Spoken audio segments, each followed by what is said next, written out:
얘들아 안녕. 매일 성장하는 한국사 33번째 디딤 영상입니다. 자, 오늘은 대단원 2단원에서 중단원 5단원 개항 이후 경제적 변화, 즉 개항 이후의 경제와 관련된 내용을 배웁니다. 첫 번째 주제, 열강, 굉장히 강한 국가들을 말하는 거죠. 이 강한 국가들의 경제 침탈이 가속화, 빨라지다. 이런 내용 한번 배워볼게요.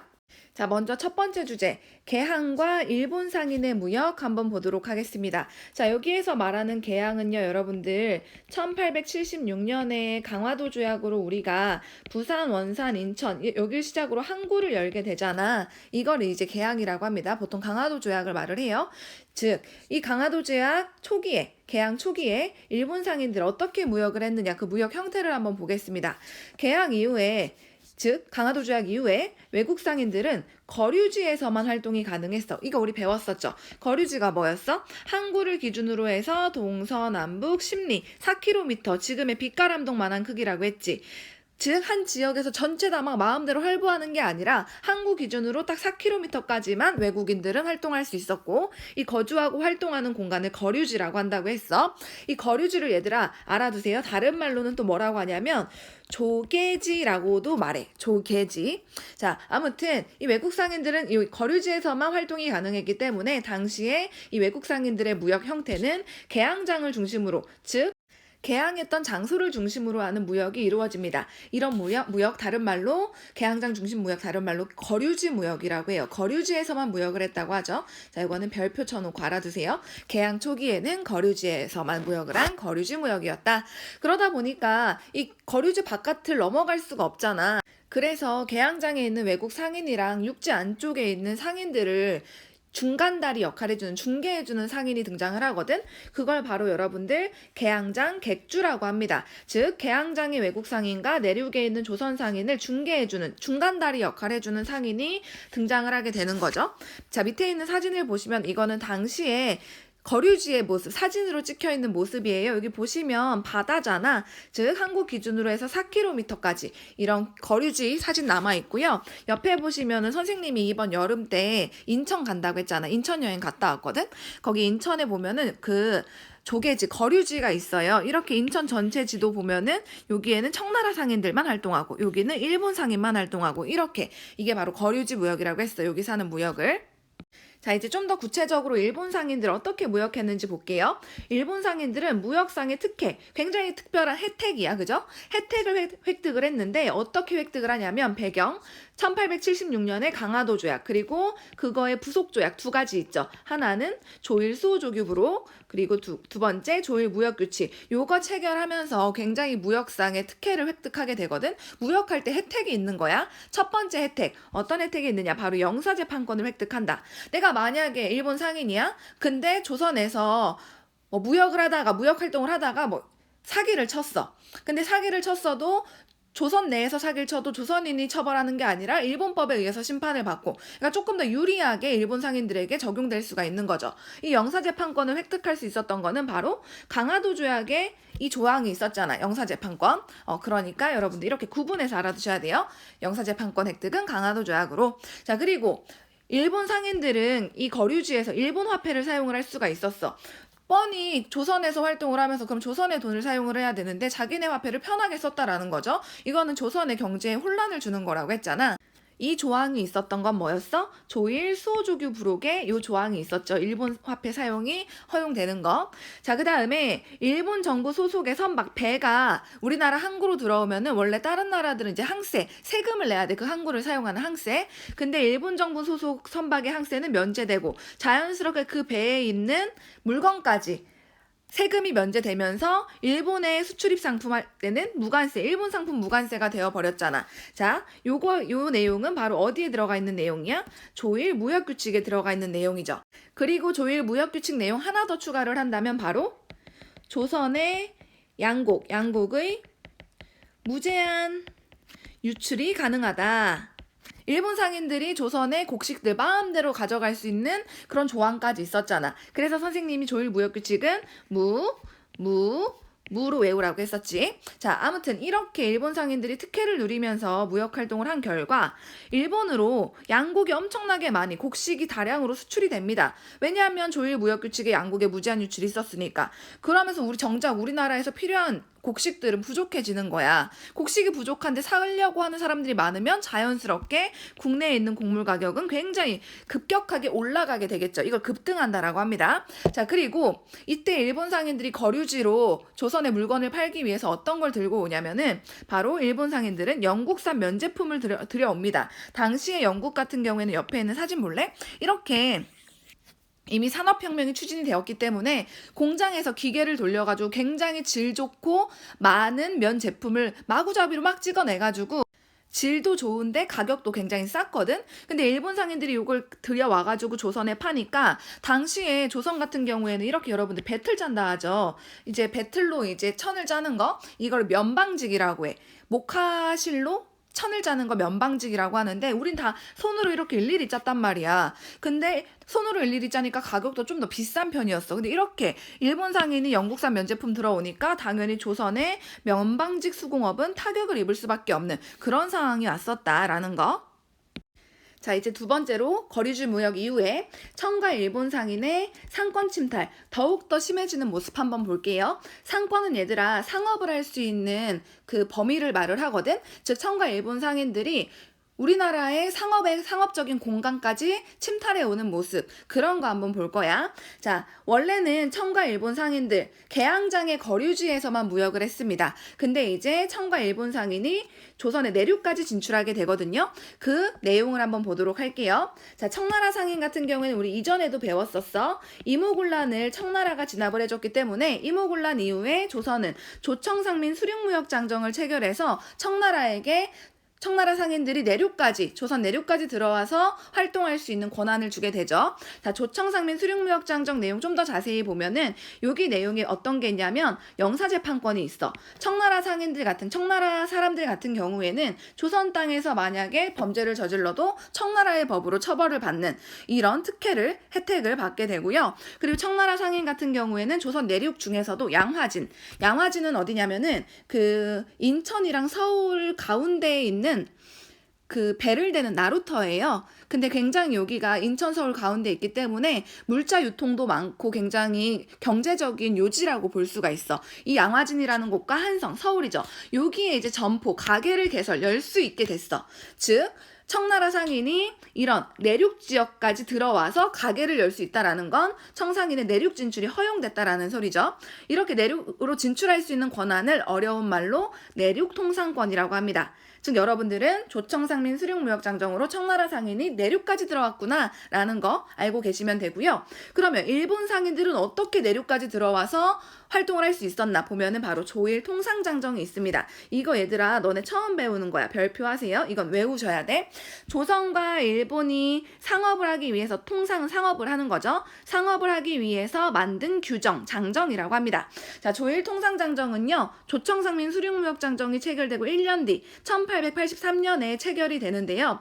이거는 조선이 원한 게 좀 컸어. 왜냐하면 조선은 이전에 1876년에 조일무역규칙 때문에 너무 많은 피해를 봤잖아. 왜냐하면 조일무역규칙, 무관세, 양곡의 무제한 유출 요것 때문에 조선에서 너무 많이 피해를 입으니까 일본한테 요구한 거야. 그거 개정해야 된다라고 해가지고 조일 통상장정으로 이제 일본 상품에도 관세를 부과할 수 있게끔 관세권이 설정이 됩니다. 자, 밑에 있는 사료가 바로 조일 통상장정인데 한번 볼게. 제9관. 입항하거나 출항하는 각 화물이 세관을 통과할 때는 응당 본 조약이 첨부된 세칙에 따라 관세를 납부해야 된다. 이제 일본 상품도 관세 납부해야 된다라는 조항이 들어가 있는 거죠. 이거는 일본이 한 발 양보한 거라고 생각하시면 돼요.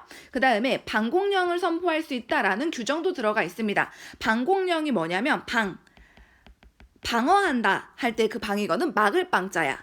곡은 곡식이란 뜻인데 여기에서는 곡식 유출, 바깥으로 나가는 거, 곡실이 유출되는 거를 막을 수 있는 명령이다 라는 뜻이 바로 방공령인데 이거를 조선은 선포할 수 있다라는 규정이 조일 통상장정에 들어가 있어요. 제 37관 볼게.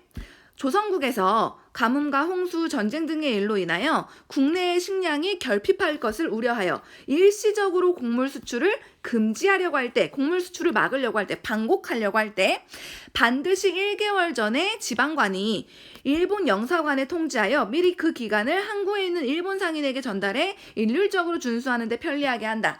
즉 만약에 조선에서 곡식이 유출되는 거를 막으려면 한 달 전에 일본 영사관에 알려달라. 이게 바로 여러분들 방공령 선포 규정입니다. 이런 규정이 있다는 거, 이것도 우리 어느 정도 우리가 이뤄낸 이득이죠. 나름의 이득이야.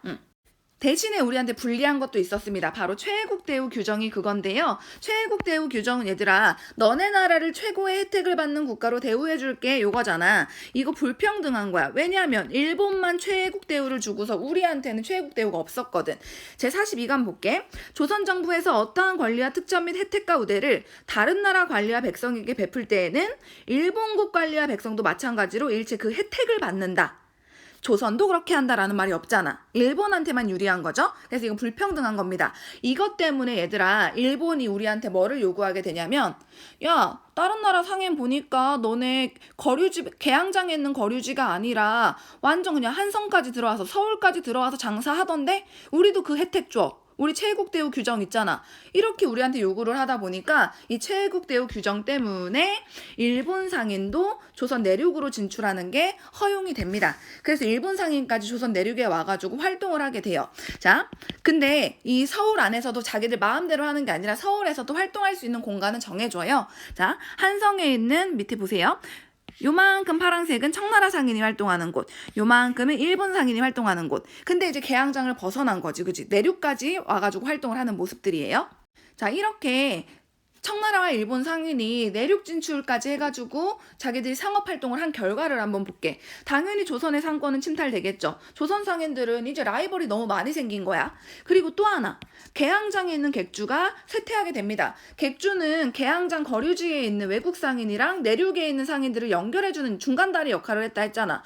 근데 외국 상인이 내륙까지 들어와 버리다 보니까 중간다리 할 필요가 이제는 필요성이 없어진 거야. 중간다리가 필요 없어진 거죠. 그래서 개항장의 객주는 할 일이 없어졌어. 쇠퇴하게 되고요. 조선 상인들이 굉장히 타격을 받게 됩니다. 그리고 조선의 상권을 두고서 청나라와 일본 간에 서로가 더 많이 조선의 경제적인 이득을 취하기 위해서 서로 상권 경쟁이 굉장히 심해지는 그러한 결과까지 초래하게 되는 거죠. 밑에 있는 그래프 한번 보시면요. 조선의 청일 양국에 대한 수입액 비율이야. 처음에는 일본인들이 더 많이 활동을 했기 때문에 일본이 거의 81%, 청나라가 19%였어. 근데 점점 가면 갈수록 조청상민 수륙무역장정 이후로 청나라 상인도 많이 들어오고 하다 보니까 거의 반반 비율로 51대 49 이렇게 반반 비율까지 청나라와 일본 상인들이 굉장히 치열하게 다툼을 하기 시작을 합니다. 그러다가 이제 여러분들 청일전쟁으로 일본이 1894년에 승리하면서 다시 일본의 비율이 더 높아지는 거야. 이런 식으로 조선은 거의 그냥 청나라와 일본 상인의 거의 상권의 경쟁지가 되어버린 거죠. 자, 우리가 이렇게 청과 일본한테만 여러분들 경제적인 침탈을 당한 게 아니라 청과 일본을 제외한 다른 나라들한테도 굉장히 이권 침탈을 많이 당해요. 자, 열강, 강한 국가들이죠. 강한 국가들로부터 이권, 이로운 권리들, 굉장히 이익이 되고 이득이 되는 권리를 이권이라고 해요. 요거를 침탈을 당합니다. 열강의 이권 침탈 내용을 보면, 자, 아간파천, 을미사변 이후에 고종이 러시아 공사관으로 갔죠. 1896년에, 그지? 아간파천 이후에 열강들이 강한 국가들이 조선과 조약을 맺을 때마다 무조건 최애국 대우 조항을 넣어달라고 해서 거기에 최애국 대우 조항이 있었거든. 이걸 내세우면서 이 조선의 많은 이권을 침탈하기 시작합니다. 예를 들어가지고 프랑스가 좋은 어떤 혜택을 받았어. 예를 들어서 저기 북한의 어디 광산에서 석탄을 캘 수 있는 권한을 받았어. 그러면은 영국이나 미국 이런 나라들도 야, 왜 쟤네한테만 저런 거죠? 우리한테도 석탄 캘 수 있는 권한 줘야지. 뭐 이런 식으로 하면서 굉장히 많은 이권을 침탈하게 돼요. 근데 당시에 고종은 러시아 공사관에서 몸을 의탁하고 있는 상태였기 때문에 열강들의 이런 요구를 막 뿌리칠 수가 없는 거야. 그러다 보니까 이때 아간파천 이후에 특히나 우리가 많이 이권을 빼앗기게 되는데 러시아, 미국, 프랑스, 영국 이런 강한 열강들이 대한제국의 철도 부설권, 철도를 깔 수 있는 권한, 그 다음에 금광, 금이 나오는 거, 광산, 광물을 캘 수 있는 거, 이런 거 캘 수 있는 권한, 금광과 광산 채굴권, 그리고 삼림, 숲이에요, 숲. 숲에 있는 나무를 베는 거 체벌한다라고 합니다. 숲에 있는 나무를 베어갈 수 있는 그런 권한, 이런 것들, 이런 각종 이권들을 차지를 하게 돼요. 우리가 이제 러시아 공사관에 있을 때. 자, 그리고 그 이후에도 계속 하나하나씩 계속 가져가게 되는 거죠. 이러한 상황에서 당시 일본이 우리나라의 철도를 깔 수 있는 권한을 독차지하게 됩니다. 그래서 경인선, 경이 들어가면 얘들아 서울이라고 생각하면 돼. 서울과 인천을 연결하는 철도, 경부선, 서울과 부산을 연결하는 철도, 경의선, 서울과 의주를 연결하는 철도. 옆에 있는 지도 한번 볼게. 자, 여기 보시면 한성 보이죠? 한성과 제물포, 인천이야. 여기 연결하는 거 경인선, 그 다음에 한성에서 부산 가는 이 철도, 이거 경부선, 한성에서 여기 위에 신의주까지 가는 거 경의선. 여기 철도를 전부 다 여러분들 일본에 의해서 우리는 철도가 깔리게 돼요. 이거를 깔면서 일본 같은 경우에는 여기에서 오는 이득들을 다 자기들이 가져가게 되는 거죠. 자, 그리고 마지막 네 번째, 일본의 금융 지배와 토지 수탈 한번 보도록 할게요. 자, 요거는 얘들아 사실 오늘 파트에서 제일 많이 나오는 거거든. 그 시험이나 수능에 제일 많이 나오는 게 바로 1905년에 있었던 화폐 정리 사업입니다. 이거는 을사늑약이 체결되기 거의 직전에 이제 시행된 사업인데 말 그대로 화폐, 대한제국의 화폐를 정리해서 일본 화폐로 바꾸는 사업이라고 생각하면 돼요. 대한제국의 화폐를 정리하는 거야. 자, 그 목적은 뭐냐면 이걸 왜 하느냐. 일본이 한국을 경제적으로 지배하기 위해서 대한제국의 금융과 재정을 장악하기 위한 목적에서 이제 화폐 정리 사업을 하는 거죠. 이제 한국에서 자기네들이 경제적으로 지배를 하려면 한국에 있는 모든 돈을 일본 돈으로 바꾸면 더 편할 거 아니야. 그래가지고 시행한 거예요. 이거를 주도했던 사람은 누구냐면 바로 재정고문이었던 메가타였어. 바로 이 사람이죠. 메가타 들어봤는데 바로 1904년 제1차 한일협약 때 고문 정치가 시작되잖아. 그래가지고 외교에는 스티븐스, 재정에는 메가타가 파견이 되잖아요. 그 바로 메가타가 주도했던 게 바로 화폐 정리 사업입니다. 그 과정 내용을 보면은 대한제국의 화폐였던 백동화와 엽전, 보통 상평통보 말해요. 대한제국에서 쓰였던 이런 화폐들을 일본 화폐로 교환하는 게 바로 그 과정이었어. 사람들은 자기의 화폐를 들고 가가지고 이거 일본 돈으로 바꿔주세요 라고 했었어야 돼. 근데 이게 뭐가 문제였냐면은 이렇게 이게 바로 대한제국 백동화야. 근데 모든 돈이 깨끗할 수가 없잖아. 조금 흠집도 있을 수 있는 거고 이런 게 있는데 예를 들어서 이런 백동화가 있으면은 요거를 1등급, 2등급, 3등급으로 나눠. 1등급을 갑, 2등급을 을, 3등급을 병이라고 해. 그래가지고 굉장히 깨끗하고 질 좋고 깔끔한 화폐는 너는 갑이야. 그러니까 백동화 만약에 100원어치 가져오면 일본 화폐 100원어치 똑같이 바꿔줄게. 그리고 을 같은 경우에는 약간 흠집 있는데 요거는 대한제국으로 백동화 100원이지만 일본 화폐로는 80원어치만 바꿔줄 거야. 병 같은 경우에는 야 이거 화폐 가치가 없는데 이거 안 바꿔줘. 이런 식으로 이런 백동화에 대해서 멀쩡한 것도 이거 별론데 이러면서 평가 깎아버리고 그리고 교환하는 거 거부해버리고 이러다 보니까 우리 민족들이 피해를 입게 되는 겁니다. 자, 방금 이 과정 내용 지금 그 사료 한번 볼게요. 옛날 백동화 교환에 관한 건 백동화 어떻게 교환할 거냐. 백동화의 품질이나 무게, 인상, 겉으로 느껴지는 거, 그 다음에 모양 이런 것들을 봐가지고 정화, 바른 화폐, 좋은 화폐로 인정받을 만한 거 요거는 갑이라고 해서 1등급 갑종을 한 개당 이전 오리의 가격으로 새 화폐로 교환해준다. 이 기준에 합당하지 않은 부정백동화, 을종 같은 경우에는 한 개당 일전의 가격으로 정부에서 매수한다. 단 형태나 품질이 조악한 그러니까 생김새가 나쁜 요런 백동화 병종은 매수하지 않는다. 안 바꿔준다라는 소리야. 근데 당시에 일본은 이 화폐 정리 사업 하면서 좀 괜찮아 보이고 멀쩡한 것도 이거 병종이네 이거 별로네 하면 안 바꿔주고 막 이런 일들이 비일비재했었어. 그러다 보니까 화폐 정리 사업의 결과 당시 한국 상인과 한국의 은행이 완전 파산하게 됩니다. 쉽게 말해서 그지 된 거야, 그지. 한국 상인들이 자기가 막 뼈 빠지게 이래가지고 백동화로 지금 가치로 한 1억 모았다고 쳐봐. 근데 이걸 화폐정리 사업으로 일본 화폐로 바꿔주세요 했는데 한 2천만 원어치만 바꿔주고 이런 식으로 하는 게 비일비재하다 보니까 당시 한국 상인도 그렇고 한국의 돈을 관리하던 은행도 같이 파산해버리고요. 그리고 화폐정리 사업을 할 때 필요한 자금이 있을 거 아니야.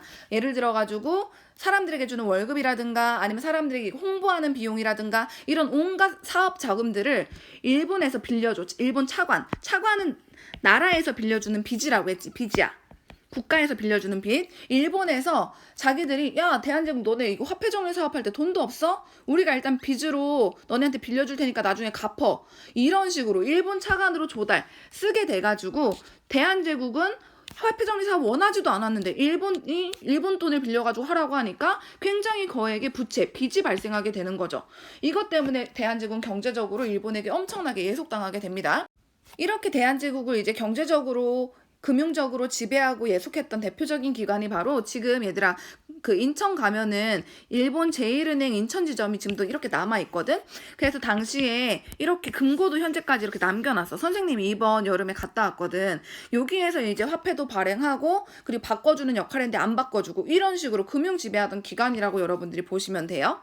자, 그리고 마지막으로 일본이 대한제국의 토지를 수탈하는 내용도 볼게요. 자, 러일 전쟁 이후에 철도 부지, 철도를 깔기 위해서 철도역을 만들거나 철도를 까는 그런 공간들 있잖아. 이 철도 부지와 군용지, 군사로 쓸 수 있는 땅 이런 거 확보를 명목으로 해가지고 대한제국의 토지를 대규모로 수탈을 하게 됩니다. 그럼 토지를 여러분들 뺏었으면은 그거를 다른 일본인들한테 팔아야 되잖아, 일본이. 그래서 당시에 일본이 자기들이 대한제국으로부터 수탈한 토지를 일본인에게 팔기 위해서 회사를 만들어요. 그 회사를 바로 여러분들 동양척식 주식회사라고 합니다. 이것도 좀 알아두세요. 동양척식 주식회사는 말 그대로 일본이 대한제국의 토지를 수탈하기 위해서 만든 회사야. 자, 요걸 세워가지고 국유화한 황실 소유의 토지, 즉 국가의 것이 된 대한제국 황제의 집안 그 소유의 토지를, 즉 쉽게 생각하면 황제 토지야. 황제의 거. 이 토지를 동양척식 주식회사에서 다 가져간 다음에 이걸 오히려 일본인들한테 싼 값에 판매하는 그런 행태로서 당시에 대한제국의 토지를 야금야금 일본이 가져가게 됩니다. 자, 지금 밑에 있는 사진 보시면 이 철도 까는 주변의 땅을 철도 부지라고 하는 거예요. 이 철도 깐 곳 포함해가지고. 그리고 이 동양척식 주식회사 같은 경우에는 각 지역마다 지점이 있었는데 지금 현재 가장 이렇게 상태가 잘 남아있는 것 중에 하나가 바로 목포에 있는 거야. 선생님이 30살에 가가지고 사진 찍었었는데 이게 목포에 있는 구 동양척식 주식회사 목포 지점입니다. 즉 목포 주변에 있는 토지를 수탈을 하는데 이 기간에서 이제 주력으로 했다라는 거죠. 이런 식으로 여러분들이 오늘 내용 이해하시면 되겠습니다. 자, 오늘 여기까지 할게요.